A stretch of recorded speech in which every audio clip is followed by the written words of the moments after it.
Hey, what's up YouTube? Welcome to the Last Call Beer Blog. My name's Ryan, this is my boy Kevin. This is our first blog, and today we've got a pretty special beer for you. Kevin, what have we got? Today we've got the Brooklyn K is for Kriek.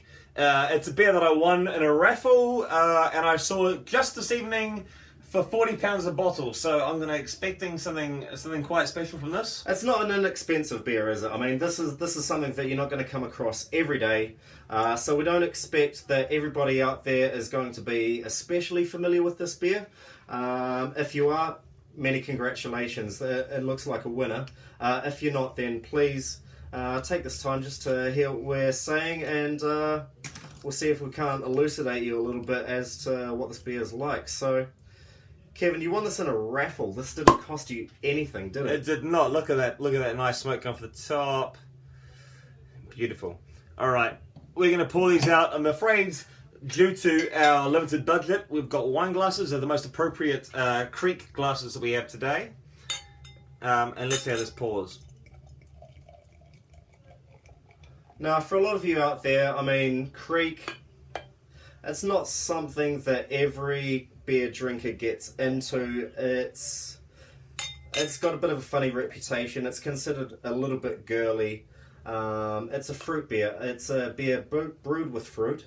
It is a top fermented Belgian style, so it does harken back to the oldest traditions of beer brewing.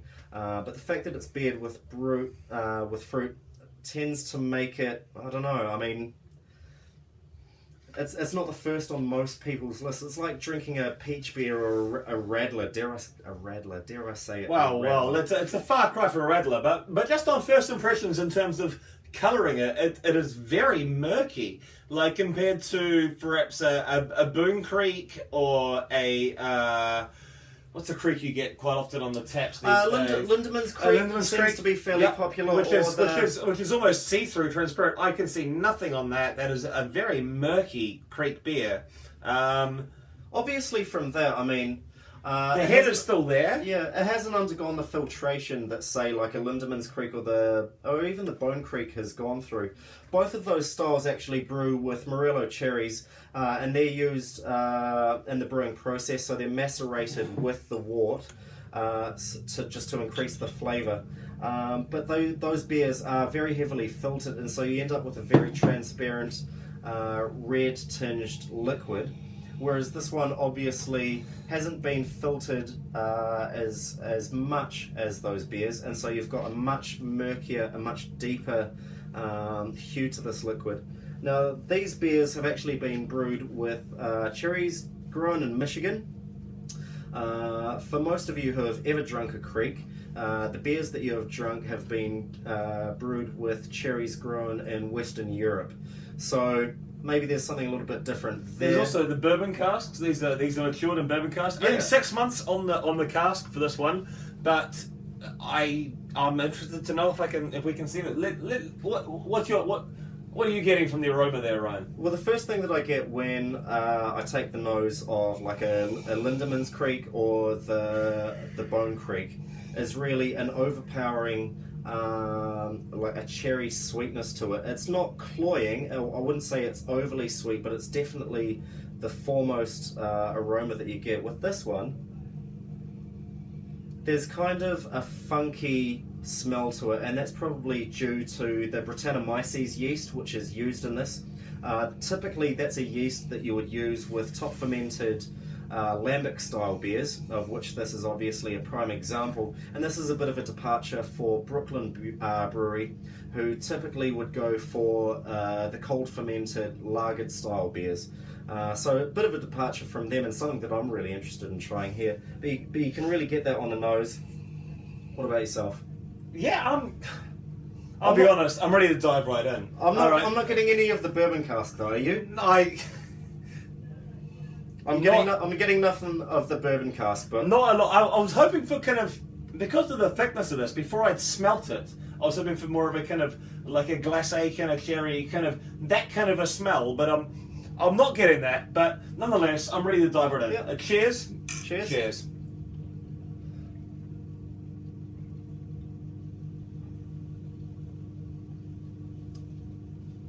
At the front palate, I actually get something of a saison funkiness to it, and I think that's the Brettanomyces yeast. I think that definitely illustrates the top fermented style of which this is one. You can taste a bit of a bourbon sweetness to it, but it's not overpowering. There's a lot of imperial stouts out there that would use whiskey barrel fermentation, but you're not getting this overpowering, cloying sweetness. And if you look at it, if you look at the glass, it doesn't have the same viscous kind of unctuous legs that an imperial stout or something with a super high ABV would give you. It is actually still a very light style beer, despite the fact that it is top fermented and should be, by all accounts, an overpoweringly sour beer. It is aged for was it 6 months to a year in 6 months barrels? on the bourbon barrels, and I'm kind of getting the bourbon barrels. Like, you know, if I didn't know there was bourbon barrels used, gagged, and processed, I don't know if I'd guessed that. I wouldn't have guessed. And it. I'm also getting kind of like little to a tiny bit of funk. It's not quite as sour as I perhaps would have wanted it to be. But it's definitely got a farmhouse. I mean, yes, there is that kind of, you know, open air kind of vat of kind of cool ship kind of taste to it. But Okay, so first impressions, like first sip, what are you going to give it out of 10? First sip and last sip, I'm going to give this a solid 6.5 out of 10. I would go a little bit higher. You go a little bit higher, Ryan? I'd go a little bit higher. I would even go as high as an 8. One of the things that I really like about this beer, that I wouldn't really have expected to enjoy, is the fact that there's not an overpowering cherry flavour to it. It's there, but it's subtle. What you're also getting is kind of a caramelly sweetness from the bourbon barrels, but again, that's not overpowering. It is there, but it's subtle. There's a definite complexity to this beer, which I didn't think that I would get from something brewed by Brooklyn. Now, I'm not saying anything against Well, Brooklyn I've had a Brewery. few of their post roads brews recently that have been amazing. Their post road pumpkin ale I had last week was Sure. delicious. Not to say anything against them, but I mean, in my head, I guess my general impression of them is that they're kind of the journeyman of the craft scene. For sure. They do very good work, but they're not doing something that is too craft. No. Whereas this thing, it tends to buck the trend in my eyes anyway. I think it's very subtle. There's a lot of nuance to it, and I would really highly recommend it to anybody that was into top fermented, like lambic style beers. Someone who wanted something a little bit different, like maybe a fruit beer or a Kriek. Something like that, and even like the casual saison drinker, someone who's into that kind of Brettanomyces funk. Well, I mean, in entire contrast to what my friend Kriek here has said, I would not recommend it based on purely the price point and what you're getting for your dollar. And I think you've got your money much better spent going to mainland Europe versus America. As I said, I saw this today for 40 quid in a bottle store, and I just don't think it's worth it. I think you can get much better of the same style, which they are copying from mainland Europe for a quarter of the price. Now, let's say that you don't have the opportunity to go to mainland Europe for one of these style of beers. Let's say you're based in the States. This is at your local bottle shop. Is this something that you would recommend to the craft beer head? I mean, I think it's something everyone should try once, for sure. I mean, it's a one-off case for Kriek. I'm not entirely certain about how this range works from Brooklyn. It's something exciting and interesting that they're doing. I feel this is a slight fail. I don't know if perhaps they see it that way, but if it's reasonable, you got the cash to spend, give it a go. It's certainly drinkable. I mean, I'm not saying it's not a delicious beer, it is, but if this is the particular style you seek out, I don't believe this is a great example of it. Okay, so all in all, for you, you're not really into it. For me, I'm going to go 6. Maybe I'll go 7. 7 out of 10. I'm going to give it a 7 out of 10. Does it make your top 10 this year? No. Okay, so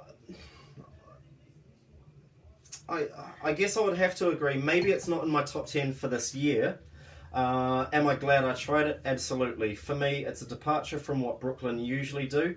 I've got much respect for their brewing style, but I find that sometimes they play it a little bit safe. This is a bit of a departure for them, in my eyes, and I really appreciate it for that. I think safe is the real word here, because this is a very safe Kriek. Really? Yeah. Okay. Well, you know what? I mean, if someone gave this to me, I'd definitely be keen. Would I pay my own money for it?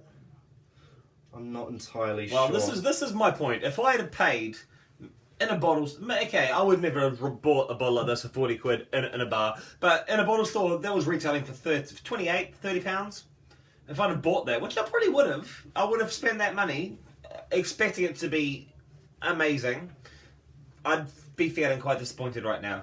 As I said, I won it in a raffle. It was a freebie, and so therefore, you know, I'm not feeling disappointed about it. So that's an impartial judgment I'm giving you. But had I bought it, I probably would have given it a 5. All right, let's get down to brass tacks. Is this your last call of the night? No, hope not. Is this my last call of the night? If someone else is paying for it, sure. I mean, I'm quite happy to drink this. If it's my money, yeah, I think maybe I'm with you. Maybe not, actually. All right, well, there you have it. That's our first beer blog. This is Last Call Beer Blog. Stick with us. We're a little bit raw at the moment, but we're going to be doing a lot of interesting beers. We're going to be broadcasting from some interesting places, and hopefully you'll stick with us and join us on this journey. Anyway, cheers.